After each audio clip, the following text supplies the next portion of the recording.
In 1913, Ford introduced the assembly line, and this revolutionized the automobile industry. Every car was made the exact same way. Workers were lined up. They had one job to do. They put the pieces together in the exact same way, and cars were produced. The U.S. public education system, as we know it, which coincided with the Industrial Revolution, followed this model. And the structure of public schooling has not changed that much since the 1900s. But maybe more importantly, the grammar of schooling hasn't either. And the grammar of schooling refers to the often invisible architecture that organizes much of what goes on in education. Grammar of schooling in U.S. public schools, it still values these three things: compliance, tracking, and standardization. And when I think about my journey through schooling and how I navigated the grammar of schooling from kindergarten in France, where I only spoke Korean and was learning French, to a predominantly white elementary school in Toronto, Canada, and then finishing off 8th grade and going into the IB program in a much more diverse high school in Delray Beach, I remember how I had to figure out a lot of this hidden curriculum. There were things that required us to succeed in school that as a child, as a teenager, I didn't know. The grammar of schooling also communicates to our students who belongs and what knowledge and experiences are valued. And although with the Supreme Court ruling in 1954 that said that government-enforced segregation of schools was illegal, we know just all you need to do is walk into a public school. We know that de facto segregation still exists today. So this was the resistance against the Brown versus Board of Education ruling in 1954. And we know that we're still battling with these issues today. This is present-day opposition to any instruction that acknowledges systemic racism in our public schools. So there's a lot of work to be done, and it's my honor to work with scholars, with all of you, to make sure that all students, no matter their background, has access to a great education. So today what I'm going to present is the behind-the-scenes work, really what we're doing with students, the work that our teachers are doing, and I'll showcase through our work how we are interrogating the notion of universality, individuality, and neutrality. So after graduating from the University of Florida, I'm freshly minted with a PhD. I went across the country and joined a science education project where we worked with 7 urban districts in Northern California. And I went in with an ed psych degree with a keen focus on rigor and quality, psychometric properties, large sample sizes for generalizability, complicated SEM models. But when I talked to my science coaches and my science teachers on the project, although they're really interested in the research I'm doing and they want to know how does the literature inform what's happening in our classrooms, they were much more interested not in rigor and quality. They were interested in relevance and utility. And what they asked me over and over again was, how does this help me? How does this help my students? So that's how my work really started to exist at this praxis, the reciprocal relationship between theory and practice. And here, what I'm focusing on is, what are the theoretical frames that we're using? What are the limitations to those frames? What are the assumptions under those theories? And how do our theories and methods, or sometimes how do they not, meaningfully address what is happening in classrooms?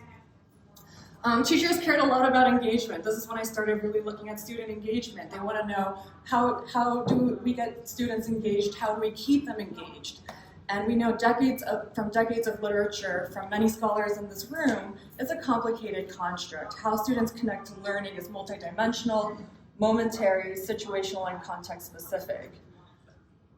More recently, we also acknowledge as the educational psychology field that a construct like student engagement rarely fits neatly into one theoretical framework. And so in our work, we've been drawing from socio-psychological frameworks, sociocultural frameworks, and more recently from socio-political and critical frameworks. This is to prioritize evidence that shows the importance of context, and it's also to better understand the multidimensional nature of students' experiences in classrooms, particularly those who we've not been paying attention to and who have been marginalized or erased. So my work falls into these three major buckets. I'm going to focus most of today on the last. And then in terms of interrogating the notion of universality, what our work is showing is that supporting student engagement requires knowing who your students are and then recognizing their diverse expressions of engagement in science classrooms. And so what I did in California was spend a lot of time talking to the kids themselves. What gets you engaged? What's engaging for you? What worked or not as they're learning science? So this is me 10 years ago. Holding a student focus group. And here it is in their own words, what it means to be engaged in science. You know how the terms go with the results like the science lab? You know how we put both together, right? Mm-hmm. The first time when we did it was we put both of them on the top and then we hit each other. So you know how their cat, and when it's balanced, there's no motion or nothing. It's just sitting still. But when it's going at constant speed or it's moving or. So this student is talking about exploring balanced and unbalanced forces as they're doing hands-on exploration and investigation with tennis balls. And as I talked to students about what gets you engaged in science, over and over again, the common theme was, we get engaged in science when it's anchored in a phenomena. It's anchored in something that happens in the real world. It's something that's relevant to me, that I know, that I can see. And when it's anchored in phenomena, it gets kids to ask, what's that about? And importantly, how can I or we find out? And so here are the kids talking about what this sense-making process looks like and sounds like. Engage for the engaging and argument. And we had those where you have to make with the person and not to be like going on your tongue. Yeah, that's just I think paper about this because at the Tuesday is argument work, so we have that. So you can see social engagement, cognitive engagement, behavioral engagement, et cetera, et cetera. These are all happening as students are actively engaging, exploring phenomena, and making sense of it. And then by way of engagement, students are thinking about science more deeply, more meaningfully, and ultimately learning. And so this is a quote of a student who's explaining how her understanding of balanced and unbalanced forces deepened as a result of her engagement in the science lab. I put Kendra into. Okay, tell me why you put Kendra into. It worked. I feel like they both said the same thing, but in different words. Because it says the voices were balanced, but then it wasn't me, and a balance when it wasn't me. When the voices were balanced, that is better down the ramp, and the voices were balanced when it totally stopped. Okay, it won't say it was balanced when it stopped. Okay. And it won't say it was unbalanced when it stopped. When Tim says it's unbalanced when it's moving, right? But when something is moving, is it always unbalanced because it's moving? No, because it could change direction, and then if it's in a constant speed, then it'd be balanced. Okay. I'll stop it there. We also, to capture the multidimensional and complex nature of student engagement, we conducted a bunch of profile analyses. These are available, and I'm happy to talk about them more. If you're interested, check out one that just came out. It's a mixed method study with Lauren and Morgan. And Camille, who's here, is presenting a profile study in the next poster session. So after California, I came to Virginia. I'm working with 2 school divisions on now the East Coast. And my work has increasingly moved into this nexus of reflection and action.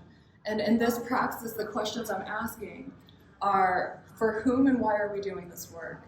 Who is doing the work? What social identities are present? And how are they qualified for the values, for the various phases of inquiry? Knowing the answers to these questions are important because whose voice gets to be heard in determining what is best for students is fundamentally an issue of power.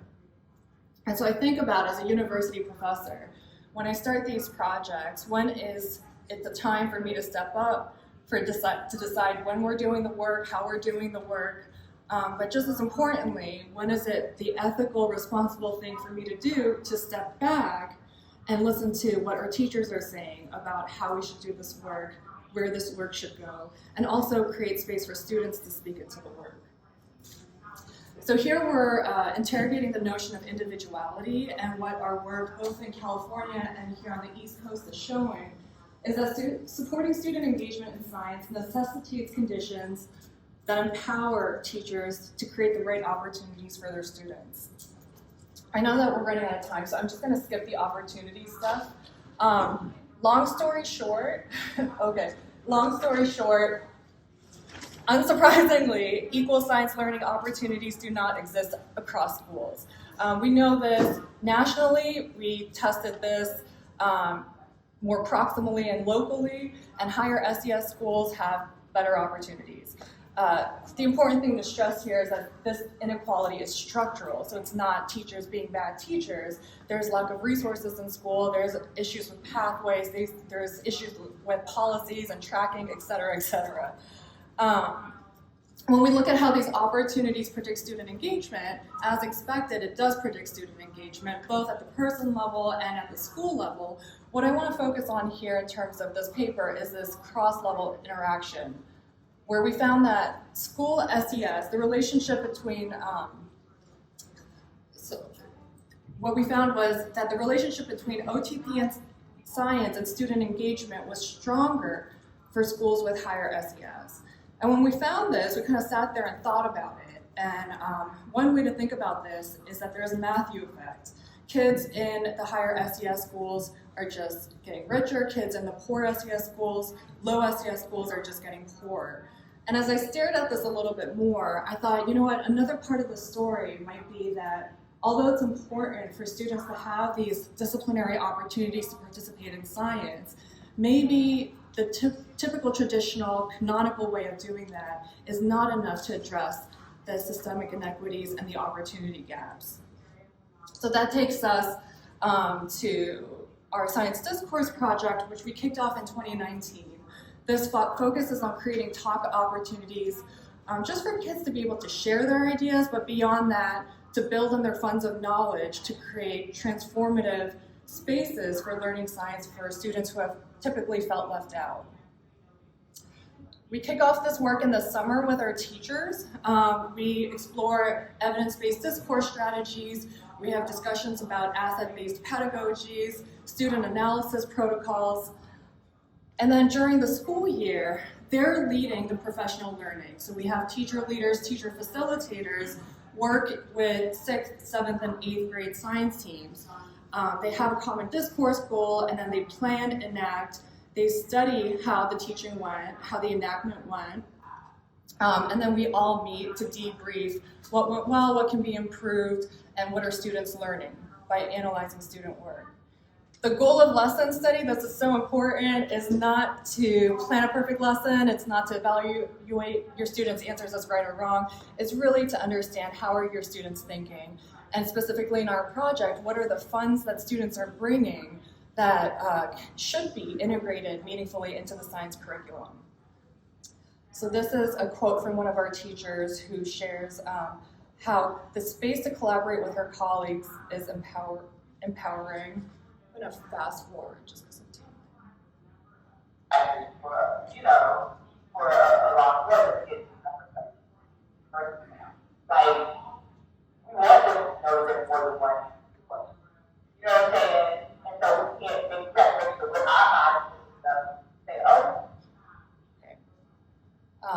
We also have our teachers present their own work, so they attend conferences and they're the lead presenters to share out examples of the discourse activities they're doing, their rationale from a professional point of view of why they did things the way they did them and what it looked like for it to be successful with their students. This is a quote from one of our teachers who says that having evidence and studies to point to that goes against the grammar of schooling is an empowering practice. This whole study has really given me the confidence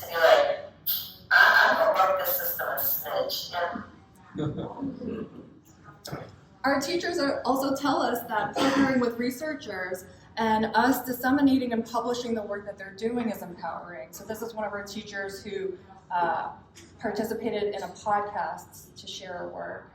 Okay, our practice is necessary, and the fact that we are actually contributing to something that's going to be published and going to be there in order to help others. And then I won't play the quote in the interest of time, but ultimately what's most empowering for teachers is when they have space to do this work and they see it being successful for their students. So when they see that creating these spaces for students to talk, making it relevant to their lives, supports their students' science learning. So let's get teachers at the table. They should be in conversation with us as we're doing our scholarship. Finally, interrogating the notion of neutrality, supporting student engagement requires socio-political awareness and reflexivity to attend to power dynamics. So I talked about the grammar of schooling. There's also specifically a grammar of schooling in science. So in our science curriculum, the way that science is taught historically is to privilege Western scientific traditions, Eurocentric ways of knowing. Contributions of white scientists are highlighted in the curriculum. Contributions of scientists of color are not present, ignored, erased. And the way we're supposed to talk in science classrooms is use academic, disciplinary vocabulary, and typically what's valued is when it's spoken in standard American English. In fall 2022, we sent out a survey to our students to get to know them better. One of the questions we asked in that survey was, when you think of the word scientist, who do you think of? Any guesses? Einstein? Albert Einstein and Bill Nye. This is in 2022. So the grammar of schooling in science also communicates who belongs and what knowledge and experience is valued. This is despite the fact that there's plenty of notable Black scientists across history, hundreds. We all know Neil deGrasse Tyson. We should be talking more about Dr. Kizzmekia Corbett. She was the leading virologist that came up with the COVID-19 vaccine. And then there's tons of examples in popular media and social media. Dr. Raven, the Maven, publishes these short videos where she teaches kids about science in really relevant, engaging ways. The reason it's important to interrogate the notion of neutrality and the importance of pushing against these mainstream dominant ways of doing science is important because if we don't, when kids enter science classrooms and they don't fit the shape of what we think science should look like, it's very easy to fall into this deficit view of students who are already minoritized and marginalized. But I also see they have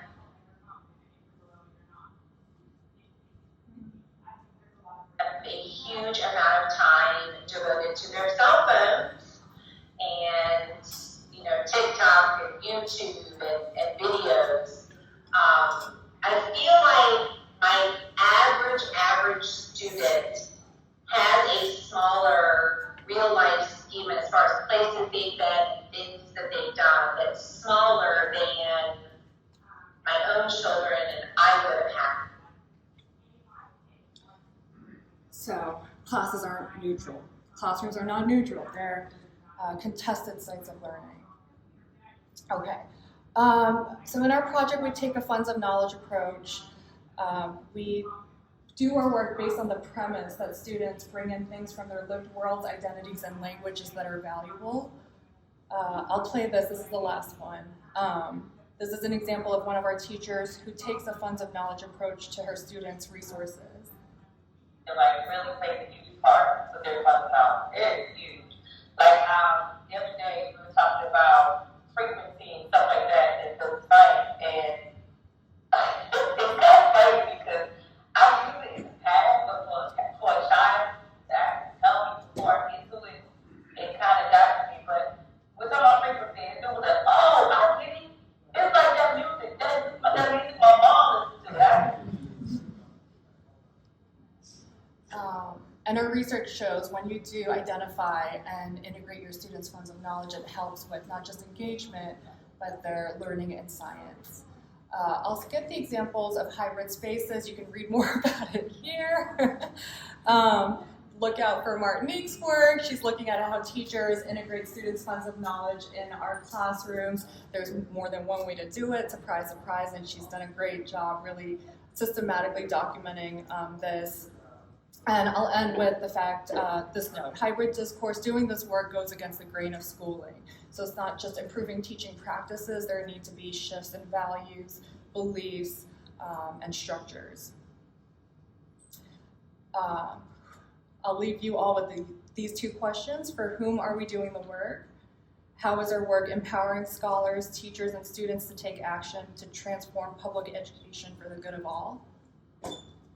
Way too many people to thank, but thank you to our teachers and students who have participated in this project, and thank you all for being here.